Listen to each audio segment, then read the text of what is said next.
ಎಲ್ಲರಿಗೂ ನಮಸ್ಕಾರ. ಕರ್ನಾಟಕ ಪರೀಕ್ಷಾ ಪ್ರಾಧಿಕಾರ ಮಾಕ್ ರಿಸಲ್ಟನ್ನು ಬಿಡುಗಡೆ ಮಾಡಿದೆ. ನಾವು ಇದು ಮೊದಲ ಸುತ್ತಿನಲ್ಲಿ ಯಾವಾಗಲೂ ಮಾಕ್ ರಿಸಲ್ಟ್ ಬಿಡುವಂಥದ್ದು. ಎರಡನೇ ಸುತ್ತಿನಲ್ಲಿ ಮೆಡಿಕಲ್ ಡೆಂಟಲ್ ಆ್ಯಡ್ ಆಗಿದ್ದರಿಂದ ಮತ್ತು ಅನಿವಾರ್ಯವಾಗಿ ಪೋಷಕರು ಮತ್ತು ವಿದ್ಯಾರ್ಥಿಗಳ ಹಿತದೃಷ್ಟಿಯಿಂದ ಸಮಯ ತುಂಬ ಕಡಿಮೆ ಇದ್ದರೂ ಸಹ ನಾವು ಮಾಕ್ ರಿಸಲ್ಟನ್ನು ಬಿಡುಗಡೆ ಮಾಡಿದ್ದೀವಿ. ಇದರಲ್ಲಿ ಇಂಜಿನಿಯರಿಂಗ್ ಕೋರ್ಸ್ಗಳು ಸೇರಿದಂತೆ ತಮಗೆ ಒಂದು ಐಡಿಯಾ ಬಂದಿದೆ, ನಿಮಗೆ ಯಾವ ಕಾಲೇಜು ಸಿಗ್ಬೋದು, ತಮ್ಮ ಸ್ಥಾನ ತಮ್ಮ ರ್ಯಾಂಕು ಎಲ್ಲಿದೆ ಅಂತನ್ನುವಂಥದ್ದು. ಇದರಿಂದ ತುಂಬ ಸಹಾಯ ಆಗಿದೆ ಅಂತ ನಾನು ಭಾವಿಸ್ತೀನಿ. ಮಾಕ್ ರಿಸಲ್ಟ್ ಆದಮೇಲೆ ಸಹ ನಾವು 20ನೇ ತಾರೀಕು ಬೆಳಗ್ಗೆ 9 ಗಂಟೆ ತನಕ ಪೋರ್ಟಲ್ನ ಓಪನ್ ಇಟ್ಟಿದ್ದೀವಿ.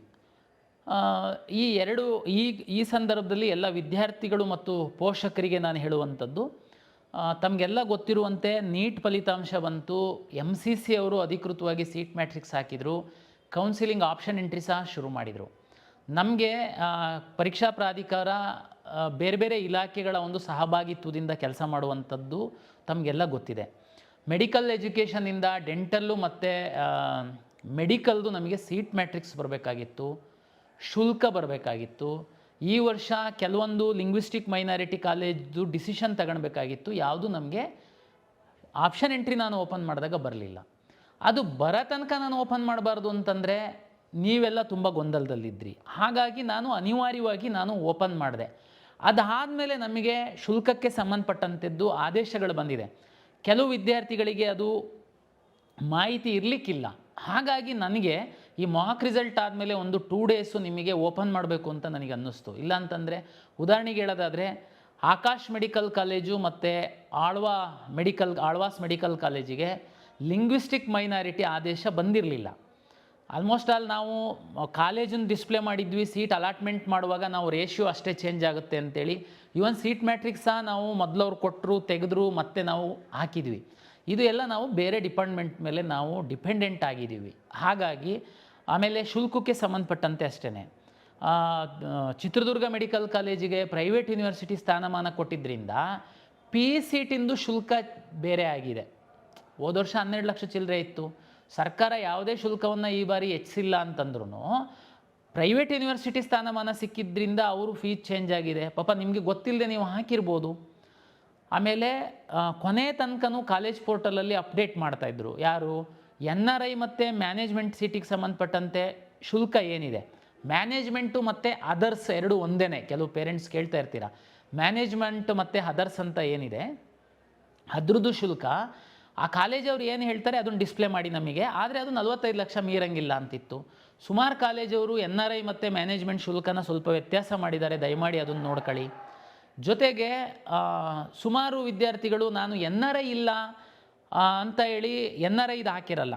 ಉದಾಹರಣೆ ಯಾಕೆ ನಾನು ಇದನ್ನು ಮೆನ್ಷನ್ ಮಾಡ್ತಾಯಿದ್ದೀನಿ ಅಂದರೆ, ಈ ಬಾರಿ ಕಳೆದ ಬಾರಿ ಸಹ 3ನೇ ಸುತ್ತಿನಲ್ಲಿ ಇನ್ಕ್ರೀಸ್ ಆದಂತಹ ಸರ್ಕಾರಿ ಮೆಡಿಕಲ್ ಕಾಲೇಜಿಗೆ NRI ಸೀಟ್ ಇಂಟ್ರೊಡ್ಯೂಸ್ ಮಾಡಿತ್ತು ಸರ್ಕಾರ. ಈ ಬಾರಿ ಸಹ ಎಲ್ಲ ಕಾಲೇಜುಗಳಿಗೆ ಅಲ್ಲ, ಎಲ್ಲೆಲ್ಲಿ ಕಾಲೇಜುಗಳಲ್ಲಿ ಸೀಟು ಇನ್ಕ್ರೀಸ್ ಆಗಿದೆ ಅಲ್ಲಿ NRI ಸೀಟನ್ನು ಇಂಟ್ರೊಡ್ಯೂಸ್ ಮಾಡಿದ್ದಾರೆ. ಮ್ಯಾನೇಜ್ಮೆಂಟ್ ಸೀಟನ್ನು ಪಡೆಯುವಂಥ ವಿದ್ಯಾರ್ಥಿಗಳೇನಿದ್ದೀರಾ, ಪೋಷಕರೇನಿದ್ದೀರಾ, ಈ ಸರ್ಕಾರಿ ಮೆಡಿಕಲ್ ಕಾಲೇಜ್ಗಳಲ್ಲಿ NRI ಸೀಟ್ ತಾನೇ ಇರೋದು. ನಮಗೆ NRI ಸ್ಟೂಡೆಂಟ್ ಅಂತೂ ನಾವಲ್ಲ, ನಾವು ಅದನ್ನು ಆಪ್ಷನ್ ಎಂಟ್ರಿ ಮಾಡುವಂಥದ್ದಿಲ್ಲ, ನಾವು ಮ್ಯಾನೇಜ್ಮೆಂಟಿಗೆ ಮಾತ್ರ ಸೀಮಿತ ಅಂತನ್ನುವಂಥದ್ದು. ಏನಾಗುತ್ತೆ, NRI ಸೀಟ್ಗಳು ಉಳಿದ್ರೆ, NRI ಸ್ಟೂಡೆಂಟ್ಗಳು ಅಷ್ಟು ಸಿಕ್ಕಿಲ್ಲ ಅಂತಂದರೆ ಅಲಾಟ್ಮೆಂಟ್ ಮಾಡುವಂತಹ ಸಂದರ್ಭದಲ್ಲೇ ಅದೇ ಹಣಕ್ಕೆ ಅದನ್ನು ಇತರೆ ವಿದ್ಯಾರ್ಥಿಗಳಿಗೆ ಸಹ ನಾವು ಅಲಾಟ್ ಮಾಡ್ತೀವಿ. ಅದಕ್ಕೇ ತಾವು ನೋಡಿರ್ಬೋದು, ಆಪ್ಷನ್ ಎಂಟ್ರಿ ಮಾಡುವಂತಹ ಸಂದರ್ಭದಲ್ಲಿ ಯಾವ್ಯಾವ ಕಾಲೇಜುಗಳಲ್ಲಿ, ಯಾವ್ಯಾವ ಸರ್ಕಾರಿ ಕಾಲೇಜುಗಳಲ್ಲಿ, ಖಾಸಗಿ ಕಾಲೇಜುಗಳಲ್ಲಿ NRI ಸೀಟ್ ಇರುವಂಥದ್ದು, ಮ್ಯಾನೇಜ್ಮೆಂಟ್ ಸೀಟ್ ಇರುವಂಥದ್ದು ಫೀಸ್ ಅಂತೂ ತುಂಬ ಜಾಸ್ತಿ ಇರುತ್ತೆ. ಅದನ್ನು ಆಪ್ಟ್ ಮಾಡುವಂಥ ಪೇರೆಂಟ್ಸ್ ಬೇರೆಯೇ ಇರ್ತಾರೆ. ನಿಮಗೆ ಕ್ಲಾರಿಟಿ ಇರುತ್ತೆ. ಯಾಕೆಂದ್ರಲ್ಲಿ ಒಂದು 5% ಆದರೂ ಮ್ಯಾನೇಜ್ಮೆಂಟ್ ಇರುತ್ತೆ. ತಾವು ಮ್ಯಾನೇಜ್ಮೆಂಟ್ ಹಾಕಿರ್ತೀರ. NRI ವಿದ್ಯಾರ್ಥಿಗಳು ಸಿಕ್ಕಿಲ್ಲ ಅಂತಂದರೆ ಆಟೋಮೆಟಿಕ್ಕಾಗಿ ನಾವು ಮ್ಯಾನೇಜ್ಮೆಂಟ್ ಸೀಟನ್ನು ಅಲಾಟ್ ಮಾಡ್ತೀವಿ. ಆದರೆ ಸರ್ಕಾರಿ ಕಾಲೇಜುಗಳಲ್ಲಿ NRI ಸೀಟ್ ಮಾತ್ರ ಇತ್ತು. ಹಾಗಾಗಿ ಪೋಷಕರು ಇದ್ರ ಬಗ್ಗೆ ಗಮನಿಸಿಲ್ಲದೆ ಇರ್ಬೋದು. ನೋಡಿ, ಸರ್ಕಾರಿ ಮೆಡಿಕಲ್ ಕಾಲೇಜಲ್ಲಿ ಎಲ್ಲಿ NRI ಸೀಟನ್ನು ಸರ್ಕಾರ ಇಂಟ್ರೊಡ್ಯೂಸ್ ಮಾಡಿದೆ, NRI ವಿದ್ಯಾರ್ಥಿಗಳಿಗೆ 25 ಲಕ್ಷ ಫೀಸನ್ನು ಫಿಕ್ಸ್ ಮಾಡಿದ್ದಾರೆ. ಆ ಕಾಲೇಜಲ್ಲಿ NRI ವಿದ್ಯಾರ್ಥಿಗಳು ಸಿಕ್ಕಿಲ್ಲ ಅಂತಂದರೆ ಅಷ್ಟು ಸಫಿಷಿಯೆಂಟ್ NRI ವಿದ್ಯಾರ್ಥಿಗಳಿಲ್ಲ ಅಂದರೆ ಆ ಸೀಟ್ಗಳನ್ನ ರ್ಯಾಂಕ್ ಆಧಾರದ ಮೇಲೆ ಇತರೆ ವಿದ್ಯಾರ್ಥಿಗಳಿಗೆ ಅಲಾಟ್ ಮಾಡ್ತೀವಿ. ಅದಕ್ಕೇ ನಾವು ಆಪ್ಷನ್ ಎಂಟ್ರಿ ಮಾಡುವಂಥ ಸಂದರ್ಭದಲ್ಲಿ ಎಲ್ಲೆಲ್ಲಿ NRI ಸೀಟ್ ನಿಗದಿಯಾಗಿರುವಂತಹ ಸರ್ಕಾರಿ ಮೆಡಿಕಲ್ ಕಾಲೇಜ್ಗಳಲ್ಲಿ ಅದರ್ಸ್ ಅಂತಲೂ ಡಿಸ್ಪ್ಲೇ ಆಗ್ತಿತ್ತು. 25 ಲ್ಯಾಕು ಯಾರಾದರೂ ಹಾಕಿಲ್ಲ ಅಂತಂದರೆ ಹಾಕ್ಬೋದು. ಇಷ್ಟೇ. ಉದಾಹರಣೆಗೆ ಬೆಂಗಳೂರು ಸರ್ಕಾರಿ ಮೆಡಿಕಲ್ ಕಾಲೇಜ್, ವಾಜಪೇಯಿ ಮೆಡಿಕಲ್ ಕಾಲೇಜಲ್ಲಿ NRI ಸೀಟ್ ಇದೆ. NRI ಸೀಟಿಗೆ ವಿದ್ಯಾರ್ಥಿಗಳು ಕಡಿಮೆ ಹಾಕಿದರು. ಅಲ್ಲಿ ಉದಾಹರಣೆಗೆ ನಾನು ಹೇಳುವಂಥದ್ದು 2 ವಿದ್ಯಾರ್ಥಿಗಳು NRI ಸೀಟಲ್ಲಿ ಆಪ್ಟ್ ಮಾಡಿದರು. ಉಳಿದಂಥ ಸೀಟ್ಗಳು ಅಲಾಟ್ ಮಾಡುವಾಗಲೇ ವಾಜಪೇಯಿ ಮೆಡಿಕಲ್ ಕಾಲೇಜಿನ ಅದರ್ಸ್ ಅಂತ ಏನಿದೆ ಅಲ್ಲಿ ಯಾರಾದ್ರೂ ಆಪ್ಷನ್ ಎಂಟ್ರಿ ಮಾಡಿದರೆ, ಲೈಕ್ ಮ್ಯಾನೇಜ್ಮೆಂಟ್ ಥರಕ್ಕೆ 25 ಲಕ್ಷ ಹಣ ಮಾತ್ರ ಇರುತ್ತೆ, ಅದನ್ನು ಬೇರೆ ವಿದ್ಯಾರ್ಥಿಗಳಿಗೆ ನಾವು ಅಲಾಟ್ ಮಾಡ್ತೀವಿ. ಹಾಗಾಗಿ ಇದು ಎಲ್ಲ ನಿಮಗೆ ಅಷ್ಟೊಂದು ಕ್ಲಾರಿಟಿ ಇರಲಿಲ್ಲ. ಯಾಕೆಂತಂದರೆ NRI ಸೀಟನ್ನು ಇಂಟ್ರೊಡ್ಯೂಸ್ ಮಾಡಿ ಸರ್ಕಾರ ಆದೇಶ ಕೊಡುವಾಗ ಕೆಲವು ವಿದ್ಯಾರ್ಥಿಗಳು ತಾವು ಆಪ್ಷನ್ ಎಂಟ್ರಿ ಮಾಡಿ ಮುಗಿಸಿದ್ದಿರ್ಬೋದು. ಹಾಗಾಗಿ ಖಾಸಗಿ ಮೆಡಿಕಲ್ ಕಾಲೇಜುಗಳಲ್ಲಿ ಯಾವ ರೀತಿ NRI ಮತ್ತು ಮ್ಯಾನೇಜ್ಮೆಂಟ್ ಇರುತ್ತೆ, NRI ಸಿಕ್ಕಿಲ್ಲ ಅಂದರೆ ಅದೆಲ್ಲದೂ ಮ್ಯಾನೇಜ್ಮೆಂಟ್ ಆಗಿ ಕನ್ವರ್ಟ್ ಆಗಿ ಅಲಾಟ್ ಆಗುತ್ತೆ. ಅದೇ ರೀತಿ ಸರ್ಕಾರಿ ಮೆಡಿಕಲ್ ಕಾಲೇಜುಗಳಲ್ಲಿ ಎಲ್ಲಿ NRI ಸೀಟ್ ಅಂತೇಳಿ ಸರ್ಕಾರ ನಿಗದಿಪಡಿಸಿದೆ ಅಲ್ಲಿ ಸಹ NRI ವಿದ್ಯಾರ್ಥಿಗಳು ಸಿಕ್ಕಿಲ್ಲ ಅಂತಂದರೆ ಆ ಸೀಟುಗಳನ್ನು ಸಹ ಇತರೆ ವಿದ್ಯಾರ್ಥಿಗಳಿಗೆ ಅಷ್ಟೇ ಮೊತ್ತಕ್ಕೆ ನಾವು ಅಲಾಟ್ ಮಾಡ್ತೀವಿ. ಒಂದು ವೇಳೆ ತಾವು ಹಾಕಿಲ್ಲ ಅಂದರೆ ಹಾಕ್ಬೋದು. 25 ಲಕ್ಷ ಸರ್ಕಾರ ನಿಗದಿಪಡಿಸಿದೆ. ಇದು ಒಂದು ತಮಗೆ ಈ ಅವಕಾಶ ನಾನು ಕೊಟ್ಟಿದ್ದು ಸರಿಯಾಗಿದೆ. ಮತ್ತು ಸಮಯ ನಮಗೆ ತುಂಬ ಕಡಿಮೆ ಇದೆ. ನಮಗೆ ಕೆಲವು ವಿದ್ಯಾರ್ಥಿಗಳು, ಪೋಷಕರು ಬೇರೆ ಬೇರೆ ಕಡೆಗೆ ಹೋಗಿ ಒತ್ತಡ ತರ್ತಾರೆ. ಏನಂತ ಅಂದರೆ ನಾವು ಹಾಕೋದು ಮರ್ತೋಗ್ಬಿಟ್ಟಿತ್ತು, ಜಸ್ಟ್ ಹಾಕೋಕ್ಕೆ ಒಂದು ಓಪನ್ ಮಾಡಿಬಿಡಿ. ಜಸ್ಟ್ ಹಾಕೋದಕ್ಕೆ ಲೈಟ್ ಸ್ವಿಚ್ಚನ್ನು ಹಾಕಿ ಆಫ್ ಮಾಡ್ದಂಗೆ ಆಫ್ ಮಾಡಿ ಹಾಕಿದಂಗೆ ಅಲ್ಲ. ದಯಮಾಡಿ ಅರ್ಥ ಮಾಡ್ಕೊಳ್ಳಿ. ನೀವು ನೀಟ್ ರಿಸಲ್ಟ್ ಬಂದು ಇಷ್ಟು ದಿವಸ ಆದ್ರೂ ತಾವು ನೀಟ್ ನಂಬರೇ ಲಿಂಕ್ ಮಾಡಿಲ್ಲ, ಆಪ್ಷನ್ ಎಂಟ್ರಿನೇ ಮಾಡಿಲ್ಲ. ಕೆಲವರು ವಿದ್ಯಾರ್ಥಿಗಳು ನಾವು ಡಾಕ್ಯುಮೆಂಟೇ ನಾವು ವೆರಿಫಿಕೇಷನ್ ಮಾಡ್ಕೊಂಡಿಲ್ಲ ಅಂತಂದರೆ ನೀವು ಯಾವ ಥರದ ವಿದ್ಯಾರ್ಥಿಗಳು? ಆಮೇಲೆ ನೀವು ಬೇರೆ ಬೇರೆ ಕಡೆ ಹೋಗಿಬಿಟ್ಟು ಜಸ್ಟ್ ಓಪನ್ ಮಾಡಿ ಮಾಡೋದಕ್ಕೆ ಆಗಲ್ಲ. ದಯಮಾಡಿ ಅರ್ಥ ಮಾಡ್ಕೊಳ್ಳಿ. ಆಮೇಲೆ ನಿಮ್ಮದು ಮಾತ್ರ ಮುಖ್ಯ ಆಗಿರುತ್ತೆ, ನನಗೆ ಲಕ್ಷಾಂತರ ವಿದ್ಯಾರ್ಥಿಗಳು ಮುಖ್ಯ ಆಗಿರ್ತಾರೆ. ಯಾರು ಪ್ರಾಮಾಣಿಕವಾಗಿ ನಮ್ಮ ಎಲ್ಲ ಟೈಮ್ ಟೇಬಲ್ನ ಫಾಲೋ ಮಾಡಿರ್ತಾರೆ ಅವರು ಮುಖ್ಯ ಆಗಿರ್ತಾರೆ. ಆಪ್ಷನ್ ಎಂಟ್ರಿ ಅಂತಂದರೆ ಆಪ್ಷನ್ ಎಂಟ್ರಿ ಕ್ಲೋಸ್ ಮಾಡಾದಮೇಲೆ ನಮ್ಮದು ತಮಗೆಲ್ಲ ಗೊತ್ತಿದೆ, ಆ ಸರ್ವರಿಂದ ಇನ್ನೊಂದು ಸರ್ವರಿಗೆ ಹಾಕಿ ಇಷ್ಟು ಕೆಟಗರಿ ಸೀಟ್ಗಳನ್ನು ಅಲಾಟ್ ಮಾಡುವಂಥದ್ದು ಅಂತಂದರೆ ನೀವೇ ಇಮ್ಯಾಜಿನ್ ಮಾಡಿ. ಎಷ್ಟು ಕೋರ್ಸು, ಎಷ್ಟು ಸೀಟು, ಎಷ್ಟು ರಿಸರ್ವೇಷನ್ಸು, ಎಷ್ಟು ಕೆಟಗರಿದು ಸೀಟ್ಸು. ಮತ್ತು ಈ ಬಾರಿ ನಾವು ನಿಮಗೆಲ್ಲ ನೆನಪಿರಬೇಕು, ಹಿಂದಿನ ದಿನಗಳಲ್ಲಿ ಮೊದಲ ಸುತ್ತಲ್ಲಿ ಹಾಕಿದ್ದು ಆಪ್ಷನ್ಸನ್ನೇ ಸೆಕೆಂಡ್ ರೌಂಡಿಗೆ ನಾವು ಕ್ಯಾರಿ ಮಾಡ್ತಾಯಿದ್ವಿ. ಅದರಲ್ಲೇ ರೀಅರೇಂಜು ಡಿಲಿಷನ್ ಮಾಡೋದಕ್ಕೆ ಅವಕಾಶ ಇತ್ತೆ ಹೊರತು ಹೊಸ ಸೀಟ್ಗಳನ್ನ ಹಾಕೋಕ್ಕೆ ಅವಕಾಶ ಕೊಡ್ತಿರಲಿಲ್ಲ. ಆದರೆ ಸುಮಾರು ವಿದ್ಯಾರ್ಥಿಗಳು ಮಿಸ್ ಆಗಿಬಿಟ್ಟಿರ್ತಿತ್ತು. ಅದಕ್ಕೆ ಈ ಬಾರಿ ನಾವು ಹೊಸ ಸೀಟನ್ನು ಸಹ ಹಾಕೋದಕ್ಕೆ ಅವಕಾಶ ಕೊಟ್ಟಿದ್ದೀವಿ. ಅದಕ್ಕೆ ತಕ್ಕಂತೆ ನಾನು ಸಾಫ್ಟ್ವೇರ್ ಬದಲಾವಣೆ ಮಾಡಿದ್ದೀನಿ. ಆಪ್ಷನ್ ಎಂಟ್ರಿ ಕ್ಲೋಸ್ ಆದಮೇಲೆ ನಾನು ಎಂಟೈರ್ ಡಾಟಾ ತೆಗೆದು ಈ ಕಡೆ ಹಾಕಿ ನಾನು ಅಲಾಟ್ಮೆಂಟ್ ಸೈಕಲನ್ನು ಶುರು ಮಾಡೋದಕ್ಕೆ ಒಂದು 8 ರಿಂದ 10 ಗಂಟೆ ಬೇಕಾಗುತ್ತೆ ನನಗೆ. ಅದಾದಮೇಲೆ ಮಿನಿಮಮ್ 50 ಅವರ್ಸು ಅಲಾಟ್ಮೆಂಟ್ ಪ್ರೋಸೆಸ್ ಇರುತ್ತೆ. ಸಿಂಪಲ್ಲಾಗಿ ನೀವು ಅದೇನು ಓಪನ್ ಮಾಡಿಬಿಡಿ, ನಮ್ಮ ಮಗು ಒಂದು ಹಾಕಿಲ್ಲ ಹಾಕಿಬಿಡುತ್ತೆ, ಹಾಗೆ ಇರಲ್ಲ. ದಯಮಾಡಿ ಅರ್ಥ ಮಾಡ್ಕೊಳ್ಳಿ. ಅದಕ್ಕೇ ನಾವು ಈಗ 20ನೇ ತಾರೀಕಿನ ತನಕ ಸಹ ನಾವು ಏನು ಇವತ್ತು ಅವಕಾಶ ಕೊಟ್ಟಿದ್ದೀವಿ. ಆಮೇಲೆ ಕೆಲವು ವಿದ್ಯಾರ್ಥಿಗಳಿಗೆ ಸರ್ ನೀವು ಮಾಕ್ ರಿಸಲ್ಟನ್ನು ಬಿಟ್ಟಾದಮೇಲೆ ಕೆಲವರಿಗೆ ಲಿಂಕ್ ಮಾಡಿಲ್ಲ ಅಂತಂದರೆ ಲಿಂಕ್ ಮಾಡೋದಕ್ಕೆ ಅವಕಾಶ ಕೊಟ್ಟಿದ್ದೀರಾ ನೀವು 18ನೇ ತಾರೀಕಿನ ಸಂಜೆ ತನಕ, ಅವರೆಲ್ಲ ಬಂದುಬಿಡ್ತಾರೆ, ನಮ್ಮದು ವ್ಯತ್ಯಾಸ ಆಗುತ್ತೆ. ಹಾಗೇನೂ ಆಗಲ್ಲ. ಭಾಳ ಕಡಿಮೆ ಹುಡುಗರು. ಮತ್ತು ನೀವು ಲಾಸ್ಟು 1 ತಿಂಗಳಾದ್ರೂ ಅವರು ಲಿಂಕೇ ಮಾಡೋಕ್ಕೆ ಗೊತ್ತಿಲ್ದಿರ ಅಂಥ ವಿದ್ಯಾರ್ಥಿಗಳು ಅಂತಂದರೆ ನೀವು ಅರ್ಥ ಮಾಡ್ಕೊಳ್ಳಿ, ಅವ್ರದ್ದು ರ್ಯಾಂಕ್ ಎಷ್ಟಿರ್ಬೋದು, ಎಷ್ಟು ಗಂಭೀರವಾಗಿರುವಂಥ ವಿದ್ಯಾರ್ಥಿಗಳಿರ್ತಾರೆ, ಅವ್ರು ನಿಮಗೆ ಕಾಂಪಿಟೇಟರ್ಸ್ ಆಗ್ತಾರ ಆಗಲ್ವ ಅನ್ನೋಂಥದ್ದು ನೀವೇ ಅರ್ಥ ಮಾಡ್ಕೊಳ್ಬೋದು. ಹಾಗಾಗಿ ಅದ್ರ ಬಗ್ಗೆ ತಾವೇನು ಚಿಂತೆ ಮಾಡಬೇಡಿ. ಇಲ್ಲೊಬ್ರು ಮಲಗಿದ್ದವ್ರು ಬಂದು ಅಳ್ತಾ ಇದ್ರು ಅಂತ ಅಂದ್ಕೊಂಡು ನಾವು ಅದು ಅವಕಾಶ ಮಾಡಿಕೊಟ್ಟಿದ್ದೀವಿ. ಅದರಿಂದ ಭಾಳ ದೊಡ್ಡ ಪರಿಣಾಮ ಏನು ಆಗಲ್ಲ. ಓಕೆ, ಈಗ ನಾನು ಮಾಕ್ ರಿಸಲ್ಟ್ ಆದಮೇಲೆ ವಿದ್ಯಾರ್ಥಿಗಳು ಏನು ಮಾಡಬೇಕು ಅಂತನ್ನುವಂಥದ್ದು ಹೇಳ್ತೀನಿ. ಈಗ ನಿಮಗೆ ಚಾಯ್ಸ್ ಆಪ್ಷನ್ 1 ಹಾಕಿದ್ದೀರಾ, ನಿಮಗೆ ಬೆಸ್ಟ್ ಕಾಲೇಜೇ ಸಿಕ್ಕಿದೆ, ನೀವೇನು ಮಾಡೋ ಅಗತ್ಯ ಇಲ್ಲ. ಕೆಲವು ಪೋಷಕರು 100 ಆಪ್ಷನ್ಸ್ ಹಾಕಿರ್ತೀರ, ನಿಮಗೊಂದು 50ನೇ ಆಪ್ಷನ್ ಸಿಕ್ಕಿದೆ ಅಂದರೆ ಏನರ್ಥ? 50ನೇ ಆಪ್ಷನ್ ಸಿಕ್ಕಿದೆ ಅಂತಂದರೆ ಇನ್ನೂ 50 ಕೆಳಗಡೆ ಇರೋದಕ್ಕಿಂತನೂ ನೀವು ಮೇಲ್ಗಡೆ ಬಂದುಬಿಟ್ಟಿದ್ದೀರಾ ಅಂತ. ಈಗ ನಿಮಗೆ ರಿಯಲೈಸ್ ಆಗುತ್ತೆ, ಈ ಕೆಳಗಡೆ ಏನಿದೆಯಲ್ಲ ಅದರಲ್ಲಿ ಯಾವುದೋ ಒಂದು ಬೆಸ್ಟ್ ಕಾಲೇಜು ಮಿಸ್ ಆಗಿ ಕೆಳಗಡೆ ಹೋಗ್ಬಿಟ್ಟಿದೆ. ಅಂದರೆ ಅದನ್ನು ನೀವು ಅಕಸ್ಮಾತ್ ಏನಾದರೂ ಮೇಲಿಟ್ಟಿತ್ತು ಅಂತಂದರೆ ನಿಮಗೆ ಆಗ್ತಿತ್ತೋ ಏನೋ. ಇಂಥ ಒಂದು ಕ್ಯಾಲ್ಕುಲೇಷನ್ ಇತ್ತು ಅಂತಂದರೆ ದಯಮಾಡಿ ಚೇಂಜ್ ಮಾಡ್ಕೊಳ್ಳಿ. ಇಲ್ಲ ಸರ್, ನನಗೆ ಈಗ ಸಿಕ್ಕಿರೋದು ಸಮಾಧಾನಕರವಾಗಿದೆ, ನನಗೆ ಅದೇನೇ ಇರಲಿ, ಮತ್ತು ಅದಕ್ಕಿಂತ ಮೇಲ್ಗಡೆ ಇರುವಂಥದ್ದು. ಉದಾಹರಣೆಗೆ ಒಂದು 70 ಆಪ್ಷನ್ಸ್ ಹಾಕಿದ್ದೀರಾ ನೀವು, ಬರೀ ಮೆಡಿಕಲ್ ಬಗ್ಗೆ ಮಾತಾಡೋದಾದರೆ ಒಂದು 60 ಆಪ್ಷನ್ ಹಾಕಿದ್ದೀರಾ, 50 ಆಪ್ಷನ್ ಹಾಕಿದ್ದೀರಾ, ಮೇಲಿಂದ ನಿಮಗೊಂದು 8ನೇದು ಸಿಕ್ಕಿದೆ. ನಿಮಗೆ 8ರಿಂದ ಮೇಲ್ಗಡೆ ಏನು ಹೇಳಿದೆಯಲ್ಲ ಅದು ತುಂಬ ಒಳ್ಳೆಯ ಕಾಲೇಜಿದೆ. ಒಂದು ವೇಳೆ ಮಾರ್ಕ್ ರಿಸಲ್ಟ್ ಆಗಿ ನಾವು ರಿಯಲ್ ರಿಸಲ್ಟನ್ನು ಅಲಾಟ್ ಮಾಡುವಂಥ ಸಂದರ್ಭದಲ್ಲಿ 8ನೇ ಕಾಲೇಜು ಮಿಸ್ಸಾಗಿ ಅದು ಅಕಸ್ಮಾತ್ 7ಕ್ಕಾದರೆ, 6ನೇ ಕಾಲೇಜಿಗಾದರೆ, 5ನೇ ಕಾಲೇಜಿಗಾದ್ರೂ ಅದು ಬೆಸ್ಟೇನೆ ನಿಮ್ಮ ಪ್ರಕಾರ, ಇನ್ನೂ ನಿಮಗೆ ಒಳ್ಳೆಯದೇನೆಯಾ, ನೀವೇನು ಚೇಂಜ್ ಮಾಡೋ ಅಗತ್ಯ ಇಲ್ಲ. ಒಂದು ವೇಳೆ 8ನೇದು ಕಾಲೇಜಿಗೆ ಸಿಕ್ಕಿದೆ, ಬೇರೆ ಬೇರೆ ಎಫೆಕ್ಟ್ ಇರುತ್ತೆ, ಅದು ಬೇರೆ ಬೇರೆ ಹುಡುಗರೆಲ್ಲ ಮೇಲೆ ಕೆಳಗೆ ಎಲ್ಲ ಮಾಡ್ತಿರ್ತಾರೆ. ಒಂದು ವೇಳೆ 8ನೇದು ಮಿಸ್ ಆಗಿ ಅದು 9ನೇದು ಸಿಕ್ತು ಅಥವಾ 10ನೇದು ಸಿಕ್ತು, ಓಕೆ ಸರ್, ಅದು ಸಹ ಚೆನ್ನಾಗಿದೆ ನನ್ನ ಪ್ರಿಯಾರಿಟಿನಲ್ಲಿ, ನೋ ಪ್ರಾಬ್ಲಮ್. ಉದಾಹರಣೆ ನಿಮಗೆ 8ನೇ ಕಾಲೇಜು ಈಗ ಸಿಕ್ಕಿದೆ, 1ರಿಂದ 7 ಕಾಲೇಜ್ ಇನ್ನೂ ನಿಮ್ಮ ಲಾಗಿನಲ್ಲಿ ಮೇಲ್ಗಡೆ ಇದ್ದಾವೆ. 7ನೇ ಕಾಲೇಜು ನಿಮಗೀಗ ಇಷ್ಟ ಇಲ್ಲ, ಈಗ ಸಿಕ್ಕಿರೋ 8ನೇ ಕಾಲೇಜ್ ಇದೆಯಲ್ಲ ಅದು ಇಷ್ಟ ಇಲ್ಲ. ಈಗ ನೀವು ಹಾಕ್ಬಿಟ್ಟಿದ್ರಿ, ಈಗ ಸಿಕ್ಕಿದೆ, ಈಗ ಸ್ವಲ್ಪ ಗೂಗಲ್ಲು ಅದು ಇದು ಎಲ್ಲ ಕಾಲೇಜ್ ಮಾಡಿ ನೋಡಿದ್ರಿ, ನೀವು ನೋಡಿದಾಗ ಆ ಕಾಲೇಜು ಓಕೆ ಇದೆ, ಅದಕ್ಕಿಂತ ಕೆಳಗಡೆ ಇನ್ಯಾವುದೋ ಕಾಲೇಜು ತುಂಬ ಚೆನ್ನಾಗಿರ್ಬೋದು, ಅದಕ್ಕಿಂತ ಮೇಲ್ಗಡೆ ಇರೋ ಕಾಲೇಜು ಅದನ್ನು ಬೇಡ ಸರ್, ಅದನ್ನು ನಾನು ರೀಅರೇಂಜ್ ಮಾಡ್ತೀನಿ, ಅದನ್ನು ತುಂಬ ತಗೊಂಡೋಗಿ ಕೆಳಗಡೆ ಹಾಕ್ತೀನಿ ಅಥವಾ ಡಿಲೀಟೇ ಮಾಡ್ತೀನಿ, ಮಾಡಬಹುದು. ಸರ್, ನಾನು ಇಷ್ಟರಲ್ಲೇ ಸಿಗುತ್ತೆ ಅಂತ ಒಂದು 10 ಕಾಲೇಜ್ ಹಾಕಿದ್ದೆ ಸರ್, ಆದರೆ ಈಗ ಅನ್ನಿಸ್ತಾ ಇದೆ ನನಗೆ 10 ಕಾಲೇಜಲ್ಲಿ ಸಿಕ್ಕಿಲ್ಲ, ಇನ್ನೊಂದು 2 ಕಾಲೇಜ್ ಹಾಕಿದ್ದಿದ್ರೆ ಸಿಕ್ತಿತ್ತು, ನನ್ನ ಮನಸ್ಸು ಚೇಂಜ್ ಆಗಿದೆ, ಹಾಕಿ, ದಯಮಾಡಿ ತಾವು ಹಾಕಿ. ಹಾಗಾಗಿ ಈ ಥರದ್ದು ಎಲ್ಲ ಅಂದರೆ ಇದೊಂಥರ ಫ್ರೆಶ್ ಆಪ್ಷನ್.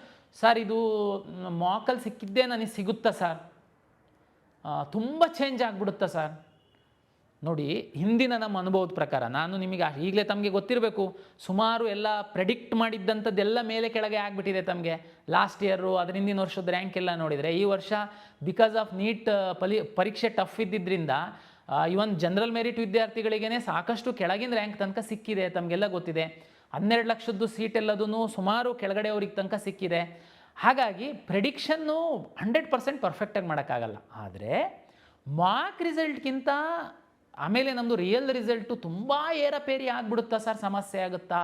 ಇಲ್ಲ, ಖಂಡಿತ ಏರಪೇರಿ ಆಗಲ್ಲ. ಯಾಕೆ ಅಂತಂದರೆ ನಿಮ್ಮ ರ್ಯಾಂಕ್ ನಿಮಗಿರುತ್ತೆ, ಆ ಕಡೆ ಈ ಕಡೆ ತುಂಬ ನೀವು ವಿಚಾರ ಮಾಡಿನೇ ಹಾಕಿರ್ತೀರಾ, ಒಂದು 5-6% ವಿದ್ಯಾರ್ಥಿಗಳ ಮೇಲೆ ಕೆಳಗೆ ಮಾಡ್ಬೋದು.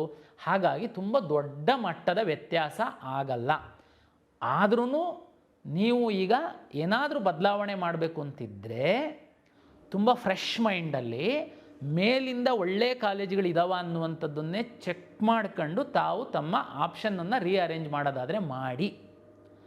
ಮತ್ತು ತಮಗೆಲ್ಲ ಗೊತ್ತಿರಬೇಕು, ಮಾರ್ಕ್ ಆದಮೇಲೆ ನಾವು ರಿಯಲ್ ರಿಸಲ್ಟ್ ಬಿಟ್ಟಾದಮೇಲೆ ಮತ್ತೆ ನೀವು ಸರ್ ಇಲ್ಲ ಅದು ಹಾಕಬಾರ್ದಾಗಿತ್ತು, ಇದು ಹಾಕಬೇಕಾಗಿತ್ತು, ಅವಕಾಶ ಇರಲ್ಲ. ಯಾವಾಗ ನೀವು ಅವಾಗೇನಿರುತ್ತೆ ಅವಕಾಶ? ಎನಿವೇ ಚಾಯ್ಸ್ 1 2 3 4 ಇರುತ್ತೆ, ಬಟ್ ಆದರೆ ಇಷ್ಟೊಂದು ಫ್ರೀಡಮ್ ಇರಲ್ಲ ನಿಮಗೆ ಅವಾಗ. ಈಗಾದರೆ ಯಾಕೆಂದರೆ ಸುಮಾರು ಮಕ್ಕಳು ಅಡ್ಮಿಷನ್ ಆಗಿಬಿಡ್ರೆ, ಹಾಗಾಗಿ ತುಂಬ ತಲೆ ಬಿಸಿ ಮಾಡೋ ಅಗತ್ಯ ಇಲ್ಲ. ತಾವು ನೀವೀಗ ಆಲ್ರೆಡಿ ಯಾರಿಗೆ ಸಿಕ್ಕಿದೆ ಇಷ್ಟೇ ನೋಡ್ಕೊಳ್ಳಿ, ಸಿಕ್ಕಿರೋದು ಚೆನ್ನಾಗಿದೆಯಾ, ಇನ್ನೂ ಚೆನ್ನಾಗಿರೋದು ಯಾವುದಾದ್ರೂ ನಿಮ್ಮಲ್ಲಿ ಆಗಿನೊಳಗಡೆ ಕೆಳಗಡೆ ಇದೆಯಾ, ಅದನ್ನೇನಾದರೂ ತಂದು ಮೇಲೆ ಹಾಕಬೇಕಾ? ಯಾಕೆಂದರೆ ನೀವು ಮೇಲೆ ಸಿಕ್ಕಿದೆ ಅಂತಂದರೆ ಅದರಾಗಿಂದ ಕೆಳಗಡೆ ಇರೋ ಕಾಲೇಜು ಬಹುತೇಕ ನಿಮಗೆ ಸಿಗುತ್ತೆ, ನಿಮ್ಗಿಂತ ಕಡಿಮೆ ರ್ಯಾಂಕಿಗೆ ಬೇರೆಯವ್ರಿಗೆ ಹೋಗಿರೋದ್ರಿಂದ ನೀವು ಆ ಸ್ಥಾನಕ್ಕೆ ಬಂದಿದ್ದೀರಾ ಅನ್ನುವಂಥದ್ದು ಅರ್ಥ ಇರುತ್ತೆ ಅದು. ಹಾಗಾಗಿ ತಾವು ಇದನ್ನು ಸ್ವಲ್ಪ ವಿಚಾರ ಮಾಡಿ ತಾವು ಹಾಕಿ ಅಂತ ನನ್ನ ವಿನಂತಿ. ಎರಡನೇದು, ತುಂಬ ಪೋಷಕರು ಇವರಿಗೆಲ್ಲರಿಗೂ ಕಳೆದ ವರ್ಷ 2ನೇ ಸುತ್ತಿನಲ್ಲಿ ಸಿಕ್ಕಿತ್ತು, ಕಳೆದ ವರ್ಷ 3ನೇ ಸುತ್ತಿನಲ್ಲಿ ಸಿಕ್ಕಿತ್ತು, ಈ ವರ್ಷ ಮೊದಲೇ ಸುತ್ತಲ್ಲೇ ಇಲ್ಲಿವರೆಗೆ ಸಿಕ್ಕಿದೆ, ಸಣ್ಣ ಬದಲಾವಣೆ ಮಾಡಿದ್ದೀವಿ, ಸೂಕ್ಷ್ಮವಾಗಿ ತಾವು ಅರ್ಥ ಮಾಡ್ಕೊಳ್ಬೇಕು.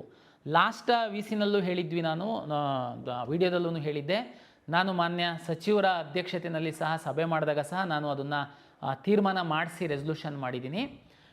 ಡಿ ಕ್ಯಾಟಗರೈಸೇಷನ್ ಅನ್ನುವಂತಹ ಶಬ್ದ ಏನಿದೆ, ತಾವು ಇಂದಿನ ವರ್ಷಗಳಲ್ಲಿ 2ನೇ ಸುತ್ತಿನಲ್ಲಿ ಈ ಶಬ್ದವನ್ನು ಕೇಳಿರ್ತೀರ.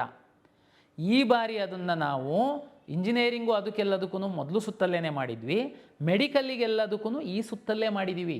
ಏನು ಸರ್ ಅದು ಡಿ ಕೆಟಗರೈಸೇಷನ್ನು, ಇದಕ್ಕೂ ರ್ಯಾಂಕು ಇದಾಗೋದಕ್ಕೂ ಏನು ವ್ಯತ್ಯಾಸ ಏನಂದರೆ, ಉದಾಹರಣೆಗೆ ನೋಡಿ, ತಮಗೆಲ್ಲ ಗೊತ್ತಿರುವಂತೆ ಎಲ್ಲ ಖಾಸಗಿ ಮೆಡಿಕಲ್ ಕಾಲೇಜ್ಗಳಲ್ಲಿ 5ರಷ್ಟು ಅಷ್ಟೇ ಮ್ಯಾನೇಜ್ಮೆಂಟ್ ಸೀಟ್ ಇರುತ್ತೆ, 15ರಷ್ಟು NRI ಸೀಟ್ಸ್ ಇರುತ್ತೆ. ನಿಮಗೆ NRI ಸೀಟ್ಸು NRI ವಿದ್ಯಾರ್ಥಿಗಳು ಅಷ್ಟೊಂದು ಇರಲ್ಲ. ಯಾಕೆಂದರೆ NRI ಅಕೌಂಟಿಂದನೇ ನಮಗೆ ದುಡ್ಡು ಕೊಡಬೇಕು, ಜೆನ್ಯೂನ್ NRI ಇರಬೇಕು ಅನ್ನೋದೆಲ್ಲ ನಾವು ಸ್ವಲ್ಪ ಮಾಡಿರೋದ್ರಿಂದ NRI ವಿದ್ಯಾರ್ಥಿಗಳು ಹಿಂದೆಲ್ಲ ಬರ್ತಿದ್ದಷ್ಟು ವಿದ್ಯಾರ್ಥಿಗಳು ಬರಲ್ಲ. ಹಿಂದೇನಾಗ್ತಿತ್ತು, ಈ NRI ಸೀಟ್ಗಳು ಮ್ಯಾನೇಜ್ಮೆಂಟಿಗೆ ಕನ್ವರ್ಟ್ ಆಗ್ತಾ ಇದ್ದಿದ್ದು ಸೆಕೆಂಡ್ ರೌಂಡಲ್ಲಿ, 2ನೇ ಸುತ್ತಲ್ಲಿ. ಈ ಬಾರಿ ಮೊದಲ ಸುತ್ತಲ್ಲೇ ಕನ್ವರ್ಷನ್ ಆಗಿದೆ. ಅದೇ ರೀತಿ ವಿಶೇಷ ಕೆಟಗರಿ ಸೀಟ್ಗಳು ಅದೆಲ್ಲ ಕಡಿಮೆ ಇರುತ್ತೆ, ಬಟ್ ಎಷ್ಟೇ ಇದ್ರೂ ಉದಾಹರಣೆಗೆ NCC ನಲ್ಲಿ ಮೆಡಿಕಲ್ ಸೀಟ್ ಎಷ್ಟೋ ಇರುತ್ತೆ, ವಿದ್ಯಾರ್ಥಿಗಳು ಕಡಿಮೆ ಇದ್ದು ಅಲ್ಲೇನಾದರೂ ಸೀಟ್ ಉಳಿದ್ರೆ ಅದು ಈ ಸುತ್ತಿನಲ್ಲೇ ಡಿ ಕೆಟಗರೈಸೇಷನ್ ಆಗಿ ಬೇರೆಯವರಿಗೆ ಅಲಾಟ್ ಆಗುತ್ತೆ.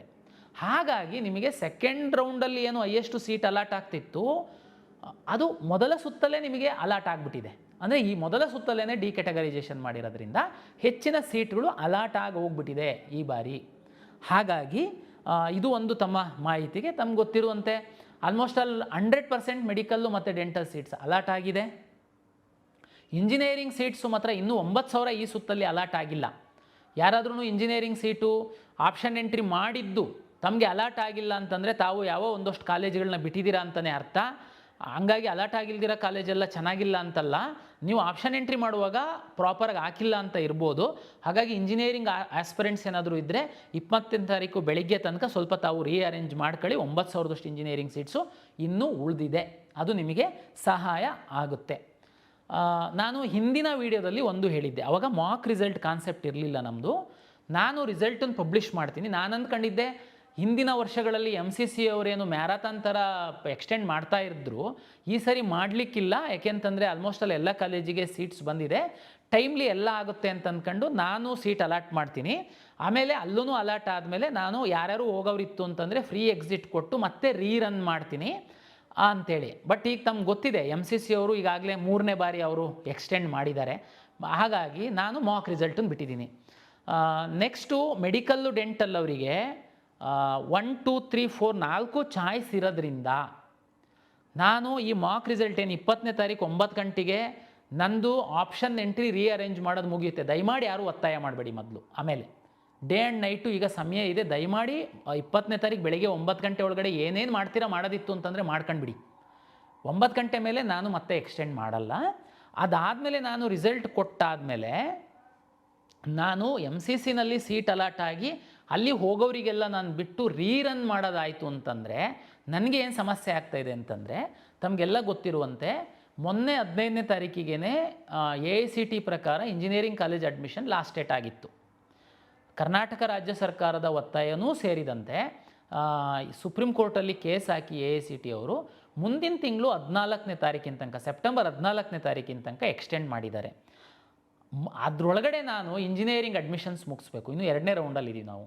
ಅಟ್ಲೀಸ್ಟ್ ಮಿನಿಮಮ್ 3 ರೌಂಡ್ ಆದರೂ ನಾನು ಮಾಡಬೇಕು. ಅದಾದಮೇಲೆ ಉಳಿದಿರೋ ಸೀಟಿಗೆ ಡೈರೆಕ್ಟ್ ಅಡ್ಮಿಷನ್ಸನ್ನು ಕೊಡ್ತಾರೆ ಕಾಲೇಜವರು. ನಾನೇನಾದರೂ ಇದನ್ನೇ ಮಾಡ್ತಾ ಕೂತ್ಕೊಂತು ಅಂತಂದರೆ, ಅಂದರೆ ಈಗ ನಾನು ಅಲಾಟ್ ಮಾಡಿ ಎಕ್ಸಿಟ್ ಆಗೋರಿಗೆ ಅವಕಾಶ ಕೊಟ್ಟು ಮತ್ತೆ ರೀರನ್ ಮಾಡ್ತು ಅಂತಂದರೆ ನನಗೆ ಅಲ್ಲಿ ಆ ಟೈಮ್ ಟೇಬಲ್ನ ಮೀಟ್ ಮಾಡೋದಕ್ಕಾಗಲ್ಲ. ಹೌದು ಸರ್, ಇದರಿಂದ ಇಂಜಿನಿಯರಿಂಗ್ ಹುಡುಗರು ಅಡ್ಮಿಷನ್ ಆಗಬೇಕಾಗುತ್ತೆ, ಮತ್ತೆ ನೋಡಿ, ಅದು ಬಿಟ್ಟರೆ ನನಗೆ ಬೇರೆ ಮಾರ್ಗನೂ ಇಲ್ಲ. ಇಂಜಿನಿಯರಿಂಗಿಂದು ನನ್ನ ಕಡೆಯಿಂದನೇ ಸುಮಾರು 94,000 ಸೀಟ್ ಅಲಾಟ್ ಮಾಡ್ತೀನಿ. ಮೊನ್ನೆ ಫಸ್ಟ್ ರೌಂಡಲ್ಲಿ ಅಡ್ಮಿಷನ್ ಆಗಿರೋರು ಬರೀ 20,000 ವಿದ್ಯಾರ್ಥಿಗಳು ಮಾತ್ರ. ಈ ಥರ ಹೋಗಿ ಅಡ್ಮಿಷನ್ ಆಗಿ ಆಮೇಲೆ ಮೆಡಿಕಲ್ಲು ಅಥವಾ ವೆಟರ್ನರಿ ಅವರು ಮೆಡಿಕಲ್ಲಿಗೆ ಹೋಗಿ ಇಂಜಿನಿಯರಿಂಗ್ ಅವನು ವೆಟರ್ನರಿಗೆ ಬರ್ತಾನೆ, ಇಲ್ಲ ಅಗ್ರಿಕಲ್ಚರ್ ಅವ್ನು ಮೆಡಿಕಲ್ಲಿಗೆ ಹೋಗಿ ಇಂಜಿನಿಯರಿಂಗ್ ಅವನು ಅಗ್ರಿಕಲ್ಚರಿಗೆ ಬರ್ತಾನೆ ಅಂತನ್ನುವಂಥದ್ದು ಒಂದು ಸ್ಟ್ಯಾಟಿಸ್ಟಿಕ್ಸ್ ತೆಗೆದು ನೋಡಿದರೆ ಹಾರ್ಡ್ಲಿ ಕಳೆದ ವರ್ಷ ಅದ್ರ ಹಿಂದಿನ ವರ್ಷ ಎಲ್ಲ 200ಕ್ಕಿಂತ ಕೆಳಗಡೆ ವಿದ್ಯಾರ್ಥಿಗಳು. ಒಂದು 100ರಿಂದ 200 ವಿದ್ಯಾರ್ಥಿಗಳಿಗೆ 100ರಿಂದ 200 ಇಂಜಿನಿಯರಿಂಗ್ ಸೀಟಿಗೆ ದೊಡ್ಡ ಅನ್ಯಾಯ ಆಗಿಬಿಡುತ್ತೆ ಅಂತ ಅಂದ್ಕೊಂಡ್ರೆ ನಾನು ಇನ್ನೂ 94,000ದಲ್ಲಿ 70,000 ಅಷ್ಟೇ ಅಡ್ಮಿಷನ್ಸ್ ಆಗಿದೆ. ಅಷ್ಟು ಮಕ್ಕಳಿಗೆ ನನಗೆ ಪ್ರಾಬ್ಲಮ್ ಮಾಡಿಬಿಡ್ತಾರೆ ಕಾಲೇಜು. ಅದನ್ನು ಅರ್ಥ ಮಾಡ್ಕೊಳ್ಬೇಕಾಗುತ್ತೆ. ಹಾಗಾಗಿ ಸಂಕ್ಷಿಪ್ತವಾಗಿ ಹೇಳುವಂಥದ್ದಾದರೆ 20ನೇ ತಾರೀಕು 9 ಗಂಟೆಗೆ ನಂದು ಆಪ್ಷನ್ ಎಂಟ್ರಿ ಮುಗಿಯುತ್ತೆ. ಆ ಕಡೆಗೆ ಒಂದು 3-4 ಡೇಸಲ್ಲಿ ನಾನು ಪ್ರಾವಿಷನಲ್ ರಿಸಲ್ಟ್ ಬಿಡ್ತೀನಿ. ಅದಾದಮೇಲೆ ಅಡ್ಮಿಷನ್ ಶುರು ಮಾಡ್ತೀನಿ. ಮೆಡಿಕಲ್ಲು ಮತ್ತು ಡೆಂಟಲ್ ಅವರಿಗೆ 1, 2, 3, 4 ಚಾಯ್ಸ್ ಇರುತ್ತೆ. ತಾವು ಖುಷಿ ಇದ್ದರೆ ಅಡ್ಮಿಷನ್ ಆಗ್ಬೋದು, ಅದೆಲ್ಲ ಆಮೇಲೆ ನಾನು ಹೇಳ್ತೀನಿ. ಉಳಿದಂಥ ಎಲ್ಲ ಕೋರ್ಸ್ಗಳವರು ಕಂಪಲ್ಸರಿ ಹೋಗಿ ಅಡ್ಮಿಷನ್ಸ್ ಆಗಬೇಕಾಗುತ್ತೆ. ಮುಂದಿನ MCC ಅವ್ರ ಪ್ರಕಾರ ನಾನು ಮೆಡಿಕಲ್ ಡೆಂಟಲ್ ಆಯುಷ್ ಮಾಡ್ತಿರುವಾಗ ತಮಗೆ ಇಷ್ಟ ಆಯಿತು ಅಂತಂದರೆ ತಾವು ಅಪ್ಗ್ರೇಡೇಷನಿಗೋಸ್ಕರ ಬರ್ಬೋದಾಗಿರುತ್ತೆ. ಸರ್ ಅದು ನಮಗೆ ಪ್ರಾಬ್ಲಮ್ಮು, ಇಂಜಿನಿಯರಿಂಗ್ ಹೋಗು ಬಾ ಹಂಗಿದ್ರೆ ನೀವು ಬೇಕಿದ್ರೆ ಇಂಜಿನಿಯರಿಂಗ್ದು ಕ್ವಿಟ್ ಮಾಡಿ ನೀವು ಮೆಡಿಕಲ್ ಅಷ್ಟು ಕಾನ್ಫಿಡೆನ್ಸ್ ಇತ್ತು ಅಂತಂದರೆ ಕಾಯ್ಕೊಂಡು ಸಹ ಕೂರ್ಬೋದಾಗಿರುತ್ತೆ. ಇದು ವಿದ್ಯಾರ್ಥಿಗಳು ಮತ್ತು ಪೋಷಕರಿತ ದೃಷ್ಟಿಯಿಂದ ಮ್ಯಾಕ್ಸಿಮಮ್ ಏನು ಮಾಡಲಿಕ್ಕಾಗುತ್ತೆ ಅದನ್ನು ನಾನು ಮಾಡ್ತಾ ಬರ್ತಾಯಿದ್ದೀನಿ.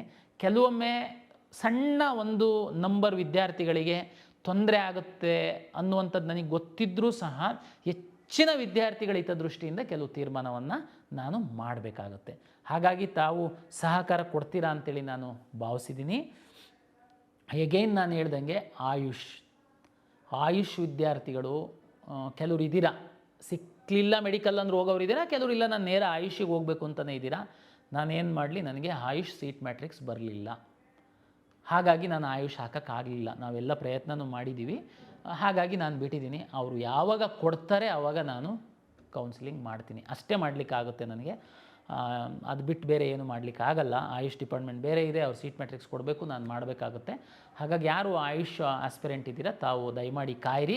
ಮೆಡಿಕಲ್ಲು ಡೆಂಟಲಲ್ಲಿ ಭಾಗವಹಿಸಿರುವಂಥವ್ರು, ಯಾವುದೋ ಡೆಂಟಲ್ ಕಾಲೇಜ್ ಸಿಕ್ಕಿದೆ, ನಂದು ಪ್ರಿಯಾರಿಟಿ ಫಸ್ಟ್ ಆಯುಷ್ ಇತ್ತು ಅಂತಂದರೆ ಎನಿವೇ ತಮಗೆ ಚಾನ್ಸ್ ಇರುತ್ತೆ, ಚಾಯ್ಸ್ 2 ಅಥವಾ 3 ಹಾಕಿ ಮುಂದಿನ ಸುತ್ತಿಗೆ ಬರುವಂಥದ್ದಕ್ಕೆ ಅದನ್ನು ತಾವು ಮಾಡಬಹುದಾಗಿರುತ್ತೆ. 20ನೇ ತಾರೀಕು 9 ಗಂಟೆ ಮೇಲೆ ಯಾವುದೇ ಅವಕಾಶ ಕೊಡಲ್ಲ. ಯಾರಾದರೂ ಮಿಸ್ ಆಗಿರೋ ಒಬ್ಬರಿಬ್ಬರು ವಿದ್ಯಾರ್ಥಿಗಳಿದ್ದರೆ ಇವನೇನು 18ನೇ ತಾರೀಕು ಇವತ್ತು ನಾವು ಸಂಜೆ ತನಕ ಕೊಟ್ಟಿದ್ದೀವಿ, ಅದ್ರ ಮೇಲೆ ಒಬ್ಬರಿಗೆ ಸಹ ಅವಕಾಶ ಕೊಡಲ್ಲ. ದಯಮಾಡಿ ಆ ಸದುಪಯೋಗ ಪಡಿಸ್ಕೊಂಡು ಕೌನ್ಸಿಲಿಂಗ್ ಬರೋದಾದರೆ ಬನ್ನಿ, ಇಲ್ಲ ಅಂತಂದರೆ ದಯಮಾಡಿ ನಮಗೆ ಒತ್ತಡ ಹಾಕಬೇಡಿ ಅಂತೇಳಿ ಹೇಳ್ತಾ, ಯಾರಿಗೆ ಮಾಕಲ್ಲಿ ಒಳ್ಳೆ ಸೀಟ್ ಸಿಕ್ಕಿದೆ ಶುಭಾಶಯಗಳು ತಮಗೆ. ತಾವು ಸ್ವಲ್ಪ ಇನ್ನೊಂದು ಸರಿ ತಮ್ಮ ಆಪ್ಷನ್ ಎಂಟ್ರಿದನ್ನು ಸ್ಟಡಿ ಮಾಡಿ ತಾವೇನಾದರೂ ಮಾಡೋದಿತ್ತು ಅಂತಂದರೆ ಮಾಡಿ. ನಾವು ಆದಷ್ಟು ಬೇಗ ಈ ಎಲ್ಲ ಪ್ರಕ್ರಿಯೆನ ನಾವು ಮುಗಿಸ್ತೀವಿ, ಅಡ್ಮಿಷನ್ ಶುರು ಮಾಡ್ತೀವಿ. ಮತ್ತು MCCದು ಮತ್ತು ಇನ್ನೊಂದು ಕೊನೆಯದಾಗಿ ಟಾಪರ್ಸ್ ಏನಿದ್ದೀರಾ, Kannadiga toppers, Karnataka toppers, fees will be same. Karnataka ರಾಜ್ಯದಲ್ಲಿರುವಂತಹ ಎಲ್ಲ ಸರ್ಕಾರಿ ಮೆಡಿಕಲ್ ಕಾಲೇಜುಗಳ 15% ಸೀಟ್ಗಳನ್ನು MCCಯಿಂದ ಅಲಾಟ್ ಮಾಡ್ತಾರೆ.